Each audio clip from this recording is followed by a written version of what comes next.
दोस्तों नमस्कार। दिल्ली के all India institute of medical science में एक बेटा अपनी मां को लेकर गया। उनके दाएं कंधे की हड्डी टूट गई थी। डॉक्टर ने कहा एमआरआई करानी होगी। एमआरआई कराने के लिए जब प्रिस्क्रिप्शन लेकर वो लड़का अपनी मां को उनके पास गया तो उन्होंने उस पर तारीख लिख दी 2 फरवरी 2026। और उसके बाद उस लड़के को लगा गलती से यह लिखा गया है, तो उसने पूछा आपने 2026 लिख दिया है। तो जो वहां शख्स बैठा हुआ था जो तारीख लिख रहा था उसने कहा जी नहीं, इतनी भीड़ है कि आपका नंबर 2026 के फरवरी में ही आएगा, उससे पहले नहीं आएगा। एलएनजेपी के भीतर एमआरआई हो, अल्ट्रासाउंड हो या सिटी स्कैन हो, 5 महीने से पहले तारीख आपको मिल नहीं पा रही है क्योंकि मशीन बहुत कम है। यह दिल्ली के भीतर की स्थिति है।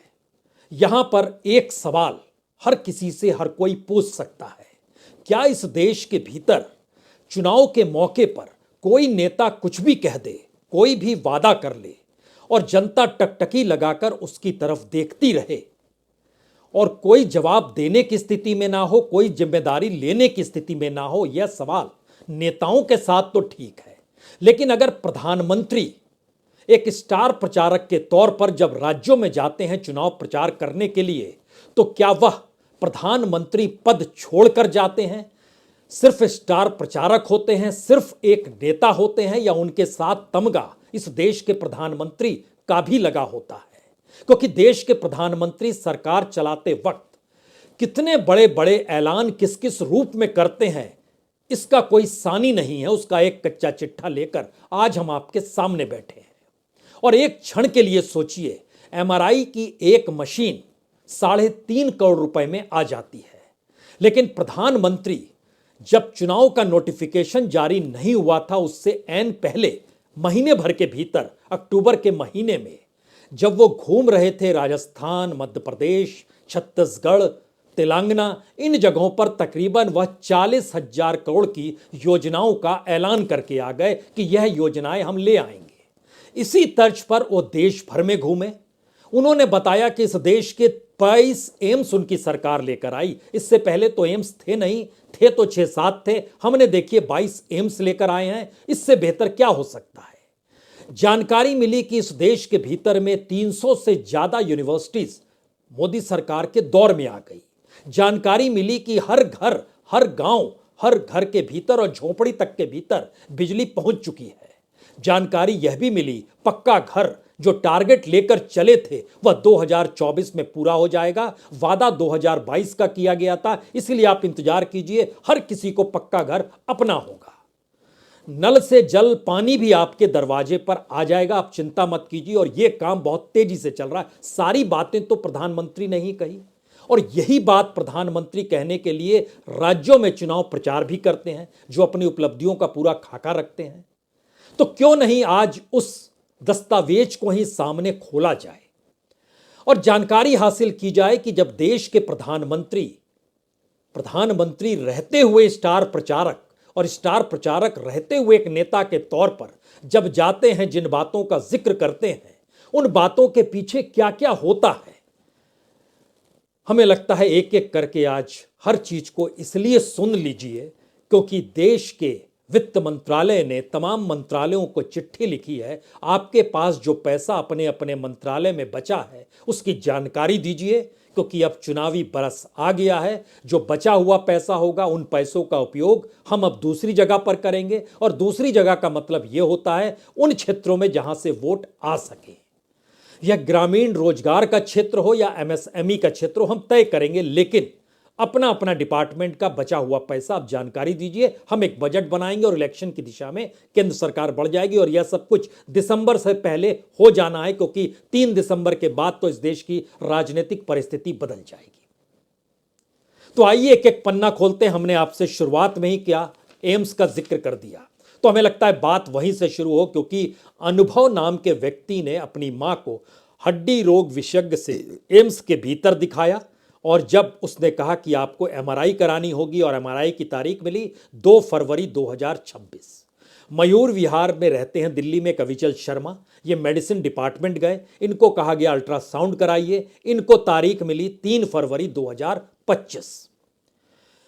दिल्ली का सबसे बड़ा सरकारी अस्पताल एलएनजेपी, 5 महीने इंतजार करना पड़ता है डायग्नोसिस टेस्ट अगर आपको कराना है, उसमें खास तौर से सिटी स्कैन, एमआरआई और अल्ट्रासाउंड, क्योंकि एमआरआई की मशीन सिर्फ एक है एलएनजेपी में, 9 अल्ट्रासाउंड है, 2 गायनोकोलॉजिस्ट डिपार्टमेंट में है, बाकी 7 में आईसीयू भी चलाना है और पूरे अस्पताल को भी चलाना है, 3 सिटी स्कैन है और इसीलिए वहां पर हर दिन जो आते हैं वो लगभग हजारों की तादाद में मरीज आते हैं। खुद सरकार कहती है कि देखिए 7,000 मरीज हर दिन ओपीडी में आते हैं, 1,600 मरीज तो भर्ती हैं।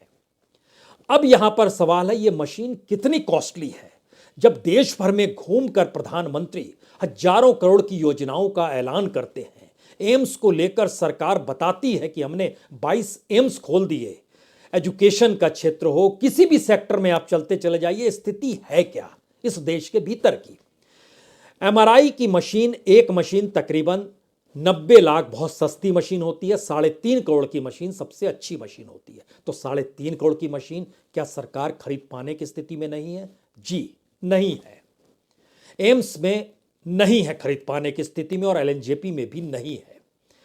3.5 लाख से 24 लाख तक के बीच में अल्ट्रासाउंड की मशीन मिलती है। सबसे कॉस्टली मशीन इस दौर में सोनोस्कोप ब्रांड की आई है जो 50 लाख में मिलती है, लेकिन उसे भी खरीद पाने की स्थिति में नहीं, बजट नहीं है। 80 लाख से 4 करोड़ के बीच में सिटी स्कैन मिलता है, लेकिन खरीद पाने की स्थिति में नहीं है। अब यहां पर सवाल था कि प्रधानमंत्री तो इस देश में घूम घूम कर जानकारी दे रहे थे, हमने इतने एम्स खोले, 22 एम्स खोले, और दिल्ली के एम्स की अगर ये हालत है तो इस देश के भीतर का सच क्या होगा।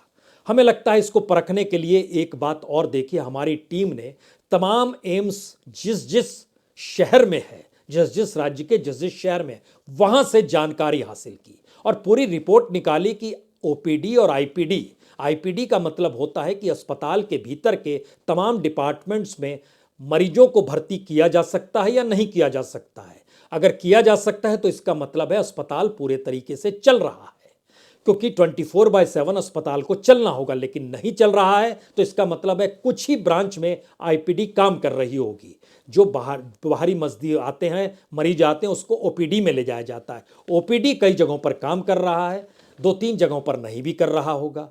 आईपीडी बहुत जगहों पर काम नहीं कर रहा है, कुछ जगहों पर कर भी रहा होगा। तो उसका एक आंकड़ा निकल कर आया कि भोपाल, भुवनेश्वर, जोधपुर, पटना, रायपुर और ऋषिकेश में तो एम्स ठीक तरीके से चल रहे हैं, ओपीडी और आईपीडी दोनों काम कर रहे हैं। लेकिन रायबरेली, अवंतीपुरा, रेवाड़ी, दरभंगा, इन जगहों पर अभी काम भी शुरू नहीं हुआ है। एम्स का जिक्र प्राइम मिनिस्टर करते हैं। अब यहां पर सवाल था कहां कहां आईपीडी पूरे तरीके से काम नहीं कर रहा है। इसकी जब लिस्ट देखी गई तो यह हैरानी की बात है कि बीवी नगर, देवघर, बिलासपुर, गुवाहाटी, भटिंडा, गोरखपुर, मंगलागिरी, इन तमाम जगहों पर आईपीडी पूरा काम कर ही नहीं रहा है और कल्याणी और नागपुर में तो लिमिटेड ओपीडी भी काम कर रहा है, यानी ओपीडी भी पूरे तरीके से काम नहीं कर रहा। यह इस देश के एम्स की एक बेसिक स्थिति है जो उभर कर सामने आती है, और यह स्थिति गुजरात के राजकोट वाले एम्स को लेकर भी है। अब यहां पर सवाल है, प्रधानमंत्री तो लगातार जिक्र करते थे, तो क्या इस देश के भीतर इलाज तक की व्यवस्था नहीं है या इलाज इस रूप में काम कर रहा है? हमें लगता है इलाज से पहले अब आप बेसिक लाइन पर आ जाइए। हर परिवार को पक्का घर दे दिया जाएगा, 2015 में जिक्र था 2022 तक हो जाएगा, अब तारीख बनाई गई और 2024 कर दिया गया। ये बात कहने से काम नहीं चलेगी। घर बनाने थे 2,95,00,000, घर बने 1,75,00,000, आवंटित जो हुए वो 90 लाख से 1,10,00,000 के बीच का कोई आंकड़ा है जो चल रहा है, यानी जितने बनने थे उसके लगभग 33% या 30-35% तक ही बन पाया है। 2015 से शुरू हुआ था, 2023 चल रहा है, 2022 में पूरा होना था। प्रधानमंत्री ने कई मौकों पर कहा है।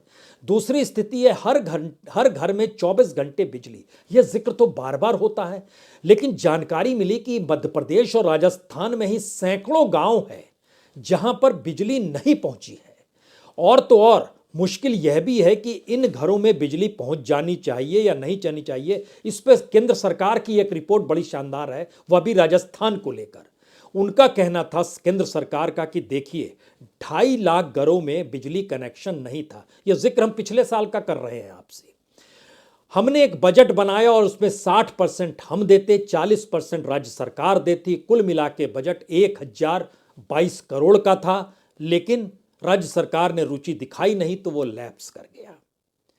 कमोवेश यही स्थिति क्या मध्य प्रदेश के भीतर सैकड़ों गांव की है जहां बिजली नहीं पहुंची है। तो ऐसे में जो वादा हो रहा था उसका मतलब क्या है? और अगर विद्युतीकरण योजना के तहत पहले राजीव गांधी ग्रामीण विद्युतीकरण योजना, फिर दीनदयाल उपाध्याय ग्रामीण विद्युतीकरण योजना, फिर 12th प्लान आया जिसमें 1246 करोड़ का जिक्र था, फिर उसके बाद सौभाग्य योजना आई, यह भी 1000 करोड़ से ज़्यादा का था, फिर आरपी डीआरपी आया, आईपीडीएस आया, इसमें भी हजारों करोड़ का जिक्र था, लेकिन घरों में बिजली नहीं पहुंची। और बड़ी महत्वपूर्ण बात है, जिस गांव में 10% घरों में बिजली पहुंच जाए, बिजली डिपार्टमेंट कहता है विद्युतीकरण हो गया। और आंकड़े निकल कर आते हैं कि लाखों घर गांव दर गांव इसीलिए छूट गए इस देश के भीतर में जहां विद्युतीकरण नहीं हुआ। तो हमने अस्पताल का जिक्र किया, हमने बिजली का जिक्र किया और पक्के घर का जिक्र किया। चौथी स्थिति इस देश के भीतर पानी की है। जिन राज्यों में नल से जल का कार्यक्रम शुरू हो गया है, उन राज्यों की स्थिति बतलाती है कि वहां काम सिर्फ 22% हुआ है। 4 राज्य हैं जहां 22% काम हुआ है। बाकी देश के दूसरे हिस्सों में कब काम होगा यह कहना इसलिए थोड़ा सा मुश्किल है क्योंकि यह योजना वर्ल्ड बैंक से जुड़ी हुई है और वर्ल्ड बैंक का पैसा इसमें आता है और उसी के जरिए चीजें चलती है। लेकिन गाहे बगाहे आपने कई मौकों पर प्रधानमंत्री को जरूर सुना होगा। तो पानी है, बिजली है और बिजली के साथ घर का भी हमने जिक्र कर दिया। और यहां पर हमें लगता है किसानों का जिक्र भी हो जाना चाहिए क्योंकि चुनाव में सिर्फ और सिर्फ किसान ही तो रेंग रहा है। किसानों की आय दुगनी होगी वो तो पुराना जुमला हो गया, 2017 में कहे थे 2022 तक होगा, जो हुआ नहीं। होते होते क्या होता है? होते होते ये हो गया इस देश के भीतर कि फूड सब्सिडी हमारी बढ़ गई, गरीबी बढ़ गई, मुफलिसी बढ़ गई। लेकिन हम जैसे ही सेंसस इस देश का ले आएंगे वो और ज़्यादा बढ़ जाएगा, हमें और गरीबी का सामना करना पड़ेगा। उसको छुपाए रखिए। और इन सब के बीच जो कृषि बजट था हमारा, वह 1,24,000 करोड़ से घटकर 1,15,000 करोड़ हो गया इस फाइनेंशियल ईयर में। जो फसल बीमा योजना थी वो 15,500 करोड़ थी, वो घटकर 13,625 करोड़ हो गई। अब सवाल यह है कि आप किसी भी क्षेत्र में अगर आप यूनिवर्सिटी के हिस्से में जाते हैं, यूनिवर्सिटी को लेकर भी एक जानकारी हमारी टीम ने निकाली और ये इसलिए बहुत अच्छी जानकारी है क्योंकि सरकार इस बात का जिक्र बार बार करती है कि देखिए हमने इतनी यूनिवर्सिटी बना ली और अलग अलग क्षेत्रों में कहा कि 2014 में 723 यूनिवर्सिटी थी, आज की तारीख में 1043 यूनिवर्सिटी है। जब जानकारी अधिकारियों से और मिनिस्ट्री के जरिए पता चला तो पता चला नहीं 945 यूनिवर्सिटी ही काम कर रही है। ये तो पहला स्टेज था। दूसरा स्टेज, इन 945 यूनिवर्सिटी में अगर पुरानी 723 यूनिवर्सिटी को हटा दिया जाए तो जो 220 यूनिवर्सिटी इस दौर में बनी उसमें सिर्फ 27% स्टाफ है, यानी 73% स्टाफ नहीं है। तो कैसे पढ़ाई हो रही होगी? और जो पुरानी यूनिवर्सिटी थी उसमें तकरीबन 62% स्टाफ है, वहां भी 38% स्टाफ कम है और यहां पर 73% स्टाफ कम है। कैसे पढ़ाई हो रही होगी? यूनिवर्सिटी की इमारत बन गई, सब कुछ तय हो गया, लेकिन पढ़ाने वाला शख्स नहीं। और फैकल्टीज कितनों में नहीं है, ये जानकारी मिली कि लगभग 42% ऐसे हैं जहां पर फैकल्टीज ही नहीं है। तो पढ़ाए कौन? ये कि स्कूल चल रहा है कि एक टीचर आएगा सबको पढ़ाकर चला जाएगा। अब यहां पर बाकी सवाल भी आते हैं। आईआईटी का सवाल आता है। 16 आईआईटी से हम 23 आईआईटी पे पहुंच गए। प्रधानमंत्री ने कई बार जिक्र किया, यहां पर 32% सीट खाली पड़ी है पढ़ाने वालों की, जिनका काम होता है कि आपको जाकर पढ़ाना है। IIITs उसमें लगभग आपको 39% खाली मिलेगा। IIM इसमें लगभग 45% भर्तियां रुकी हुई हैं, 13 से 20 तक पहुंची हैं। लेकिन इसी तरह से जब एम्स का जिक्र हम आपसे इससे पहले कर चुके हैं कि हम 7 से 22 पहुंच गए, क्या स्थिति है? यहां पर 3 सवाल सबसे बड़े हैं। पहला सवाल, इस देश की इकोनॉमी को संभालने और चलाने की स्थिति और इस देश के भीतर योजनाओं का ऐलान और प्रधानमंत्री का चुनाव के वक्त योजनाओं का ऐलान, उससे जुड़ी हुई रकम, क्या ये मैच करती है या ये मिसमैच है? यानी एक दूसरे से किसी का कोई जुड़ाव नहीं है। चुनाव है तो आप इस रूप में ऐलान कर दीजिए, घोषणा कर दीजिए। तो क्या ऐसी परिस्थिति इस देश के भीतर आ गई है? यह चल रहा है। और इसका दूसरा हिस्सा यह है कि इसके ठीक समानांतर जो प्राइवेट सेक्टर है उसका पूरा बिजनेस बढ़ता चला जा रहा है, और वह बिजली का सेक्टर हो, पानी का सेक्टर हो, एजुकेशन का सेक्टर हो या हेल्थ का सेक्टर हो। क्योंकि इस देश के भीतर में जितने भी स्कूल कॉलेजेस चलते हैं उससे बड़ी तादाद में छात्रों की संख्या प्राइवेट हिस्सों में जुड़ी हुई है। जो बिजली जहां लिए आते वो पूरी तरीके से प्राइवेट हाथों में दे दिया गया है। जो मेडिकल इंस्टीट्यूशन का जिक्र है वह भी प्राइवेट हाथों में दे दिया गया है। हमको लगता है कि इसके डाटा आपको जानकारी में आने चाहिए, जिससे बात और थोड़ी साफ हो जाएगी कि अच्छा ऐसी स्थिति है। अगर आप सिर्फ और सिर्फ अलग अलग जगहों पर देखिए तो इस देश के भीतर में कुल गवर्नमेंट हॉस्पिटल्स जो हैं वो 18,227 हैं। और अगर उसमें आप छोटे मोटे यानी जैसे मोहल्ला क्लिनिक दिल्ली में है उस तरीके के भी अस्पतालों को जोड़ दीजिएगा तो ये 43,486 हो जाएंगे। यानी छिटपुट झोपड़ी में भी चल रही है उसको भी मान लीजिए, जो प्राइमरी हेल्थ इंस्टीट्यूशन था उसको भी जोड़ दीजिए, सबको जोड़ दीजिए तो देश भर में 43,000 हैं। लेकिन चलने वाले अस्पताल 18,227 हैं। लेकिन प्राइवेट अस्पताल इस देश के भीतर में 27,627 हैं। इसमें ज़्यादा मेहनत मत कीजिए। इस देश के टॉप 12 शहरों को ले लीजिए, जिसमें दिल्ली है, मुंबई है, कोलकाता है, हैदराबाद है, चेन्नई है, बेंगलोर है, चंडीगढ़ है, हैदराबाद है, पटना है। इन 12, ये तो 10 ही लिया हमने, 2 का नाम और है, 12 ले लीजिएगा। अगर इन 12 जगहों पर जो नेटवर्क हेल्थ इंस्टीट्यूशन जो प्राइवेट सेक्टर के काम करते हैं उनकी जो कमाई है, इस देश का जो टोटल हेल्थ का बजट है जो सरकार का लगभग 80-83 हजार करोड़ का है, और राज्य दर राज्य जो भी बजट है, मसलन राजस्थान का जोड़िएगा तो 22,000 करोड़ के लगभग आएगा। इसी तरीके से तमाम जगहों का अगर आप बजट जोड़ते चले जाइएगा तो जितना बजट होता है उसको 10 से गुना कर दीजिए। उतना प्रॉफिट इस देश के प्राइवेट हेल्थ सेक्टर को हर बरस हो रहा है। सरकार अपने तौर पर अपनी पीठ ठोकती है कि हमने हेल्थ के सेक्टर में इतना काम किया, हमने इतना एम्स बना लिया। इसके ठीक पैरेलल में एजुकेशन में आ जाइए। एजुकेशन के भीतर में जितनी यूनिवर्सिटीज काम कर रही है, जितने कॉलेजेस काम कर रहे हैं, जितने प्राइवेट सेक्टर्स काम कर रहे हैं, 6 बड़े शहर जो इस देश के एजुकेशन हब के तौर पर जाने जाते हैं, उन जगहों पर एजुकेशन सेक्टर से कमाई जो है वो सिर्फ सालाना कमाई यानी प्रॉफिट वो 6 लाख करोड़ से ज़्यादा का है। जो पीने के पानी से कमाई है वो तकरीबन 8 लाख करोड़ के लगभग इस देश के भीतर पहुंच चुका है। ये कमाई है, प्रॉफिट कम हो जाता है, लेकिन एजुकेशन सेक्टर में प्रॉफिट था जो हमने आपको जानकारी दी। अगर इस देश को प्राइवेट सेक्टर चला रहा है और हर क्षेत्र में उसी की मौजूदगी है, तो फिर प्रधानमंत्री जब भाषण देते हैं और योजनाओं का ऐलान करते हैं और बतलाते हैं कि हमने इस देश के भीतर इतना इंफ्रास्ट्रक्चर पैदा कर दिया, तो उस इंफ्रास्ट्रक्चर में कितना हाथ प्राइवेट सेक्टर का होता है अगर उसका एक साधारण तरीके से आकलन आपको करना है। मसलन आप यह भी सोचिए कि जो सड़कें बनाई जाती हैं उस पर टोल जो लिया जाता है वह भी पीपीपी मॉडल के तहत होता है, या फिर जो पैसा लगाता है उसको पैसा कमाना है उस दृष्टि से काम किया जाता है। हेल्थ सेक्टर में जिसको अस्पताल खोलना है उसको ज़मीन जो होती है बहुत ही नॉमिनल रेट पे दी जाती है, 1 रुपये में दे दी जाती है, 100 रुपये में दे दी जाती है, और उसको कहा जाता है आपको 25% गरीबों का इलाज भी करना है। वो करता है नहीं करता ये फिर कभी रिपोर्ट में। लेकिन स्थिति यह है कि सरकार इस देश की जो पूंजी है उसको प्राइवेट हाथों में देती है, और उसका रेशियो जो दोनों का रहता है कि सरकार को इससे कितना राजस्व मिल रहा है और इसका कितना लाभ प्राइवेट सेक्टर को हो रहा है, और प्राइवेट सेक्टर जनता को कितना उससे खींच रहा है, इन तीनों चीज को मिलाइएगा तो आसान शब्दों में सीधे समझिए कि 100 रुपए की कमाई, जिसमें से 80 रुपए प्राइवेट सेक्टर ले गया। 20 रुपए जो सरकार के पास आते हैं उसको बढ़ाने का तरीका उस जीएसटी के जरिए होता है, उस टैक्स के जरिए होता है, उसमें चीजें और बढ़ जाती हैं। और वो फिर अलग हिस्सा है कि वो प्राइवेट सेक्टर जब किस तरीके से पॉलिटिकल फंडिंग करता है, नहीं करता है, वो एक अलग हिस्सा है।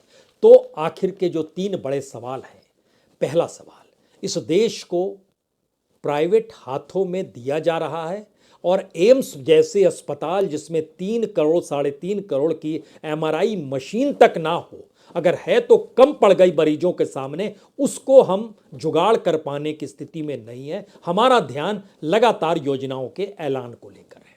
यह पहला सवाल। दूसरा सवाल, जो बेसिक स्ट्रक्चर होता है हेल्थ का, एजुकेशन का, पानी का, बिजली का और घर का, ये सारी चीजों के वादे जो सरकार करती है और उसके जरिए अगर कहीं 10 गुना ज्यादा लाभ उन्हीं क्षेत्र में प्राइवेट सेक्टर कर रहा है तो फिर सरकार के होने का मतलब क्या है। और तीसरा सवाल, जो शायद आज जिस बात से बात शुरू करनी थी वो यही सवाल है, प्रधानमंत्री स्टार प्रचारक है, नेता हैं या प्रधानमंत्री भी हैं? अपनी पुरानी बातों को वह नए तरीके से दोहराने की स्थिति में है या पुरानी बातों से आंख मूंद कर नए नए ऐलान करने की दिशा में है? यही सवाल सबसे बड़ा इस देश के सामने है। बहुत बहुत शुक्रिया, बहुत बहुत शुक्रिया।